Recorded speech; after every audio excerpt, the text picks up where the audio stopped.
बंदी छोड़ सतगुरु रामपाल जी महाराज जी की जय हो। परमपिता परमेश्वर सतगुरु रामपाल जी महाराज जी की सभी आत्माओं को मुझ पवन दास का सत्साई। एक पोस्टर ग्रुपों में दास ने देखा है और पोस्ट भेजने वाले का नाम है शमशेर सिंह, जींद हरियाणा से बताता है अपने आप को। पोस्टर में इसने बड़ा दुखी होकर लिखा है कि संत रामपाल जी महाराज जी के जितने भी भगत हैं उनको सूचित किया जाता है, यदि उनमें दम है तो मेरे इस पोस्टर का जवाब दें, मेरी बात का जवाब दें।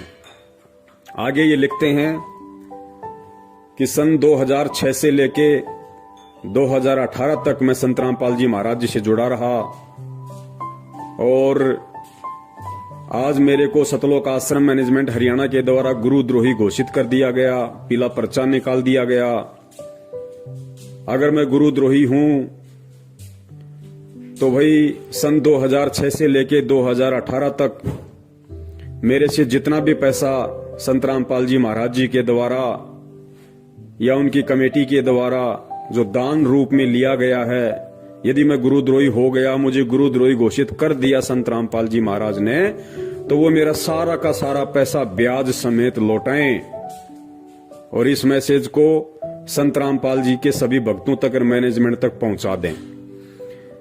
भाई शमशेर सिंह, जींद हरियाणा वाले, पहली बात तो ये कि हम ना तो तेरे नौकर हैं ना हम तेरे बाप के नौकर हैं जो तू कुछ भी पोस्टर के माध्यम से लिख देगा और हम तेरा संदेशवाहक बन के हम तेरा संदेशा पहुंचाते रहेंगे। दूसरी बात, आपने जिक्र किया कि सन 2006 से लेके 2018 तक मैंने जितना भी पैसा दिया मुझे ब्याज समेत लौटाओ।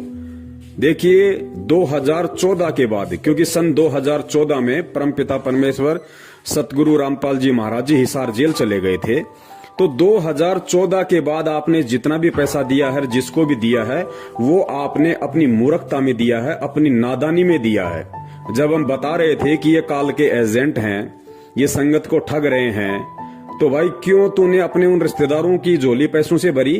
तेरी आंखें फूटे पड़ी थी क्या भैया?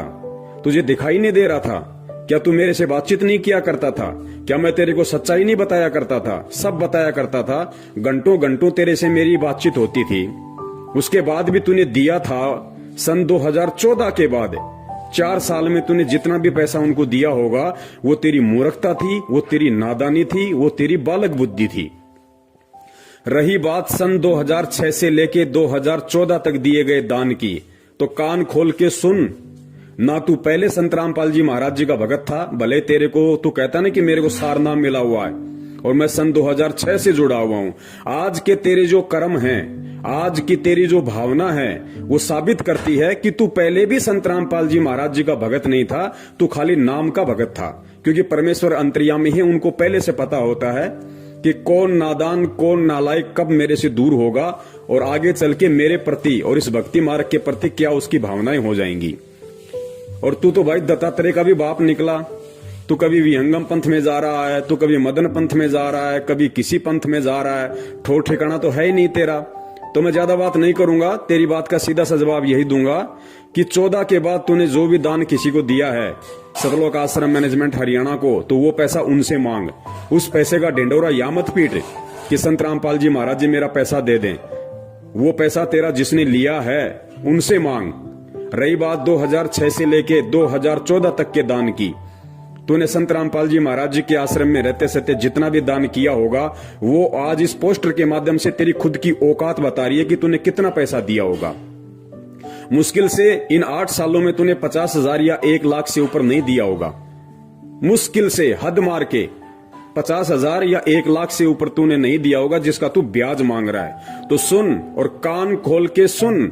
और मैं निवेदन करूंगा सभी भगत भाई बहनों से, जो जो इस ऑडियो को सुन रहे हैं वो सभी ग्रुपों में डाल दें, और विशेषकर जिन जिन ग्रुपों में ये शमशेर जुड़ा हुआ है और वास्तव में ये गुरुद्रोही है, मैं इसको बोलता हूं गुरुद्रोही।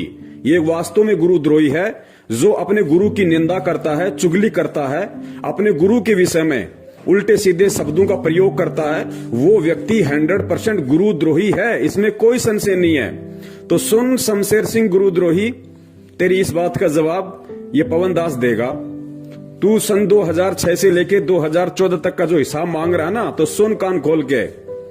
सन 2006 से लेके 2014 तक तू कितनी बार आश्रम में गया होगा? हरियाणा का रहने वाला है, जींद का, बरवाला में आश्रम था, उससे पहले करोथा में आश्रम था, दौलतपुरा में आश्रम था। तू हर सप्ताह गया होगा। हर सप्ताह नहीं गया होगा तो महीने में 2 बार तो जरूर गया होगा। और महीने में 2 बार जब तू वहां गया था और जो तू वहां पे खाया है, तू वहां पे पिया है, तूने वहां पे देसी घी के हलवे खाए हैं, तूने वहां पे शुद्ध दूध की खीर खाई है, तूने वहां पे जो राशन खाया है, तूने जो साबुन का प्रयोग किया, तेल का प्रयोग किया, तूने सर्दियों में रजाई गद्दों का प्रयोग किया है, वो क्या तेरे बाप का पैसा था? अगर हिसाब लगाया जाए पूरा उन 8 सालों का जो तूने मुफ्त में, फ्री में, तूने जो हराम के टूक सतलोक आश्रम बरवाला, जींद, करोथा या दौलतपुरा में तोड़े हैं इन 8 सालों में, अगर उन 8 सालों का तेरे से अगर हिसाब मांग लिया जाए और ये कहा जाए कि उन 8 साल में तूने जो फ्री में, मुफ्त में जो हराम के टूक वहां पे एक भगत बन के तोड़े हैं संत रामपाल जी महाराज जी के, अगर उसका तेरे से ब्याज समेत पैसा मांग लिया जाए जो तू मांग रहा है, तो तेरे पुरखों की जमीन बिक जाएगी। तू वो हिसाब नहीं कर पाएगा। तो ये बालक बुद्धि बंद कर, ये मूर्खता दिखाना बंद कर और अपनी जबान को लगाम दे। और आइंदा इस तरह की बकवाद परम पूज्य सतगुरु रामपाल जी महाराज जी के विषय में ग्रुपों में न डालना। मैनेजमेंट से तेरा क्या रिश्ता है, तेरा क्या नाता है, इससे हमें कोई लेना देना नहीं है। और अगर मांगता है मैनेजमेंट से भी, अगर तू हिसाब किताब मांगता है तो संगत में क्यों चिल्ला रहा भाई? हरियाणा का स्टेट कोऑर्डिनेटर अमन गोदारा और उसका जो सगा भांजा है वो तेरा सगा जवाई है। तूने हरियाणा के स्टेट कोऑर्डिनेटर अमन गोदारा के सगे भांजे के साथ अपनी लड़की की शादी कर रखी है। अगर तुझे हिसाब मांगने का इतना शौक है तो हरियाणा के स्टेट कोऑर्डिनेटर से जाके मांगना, उसके घर पे जाके मांग। संगत में क्यों चिल्ला रहा है? खाली मान बढ़ाई के लिए, दिखावे के लिए।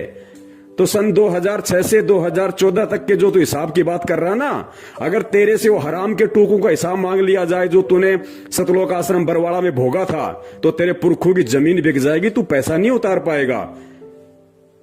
कम से कम शकल अच्छी नहीं है तो बात तो अच्छी कर लिया कर संगत में।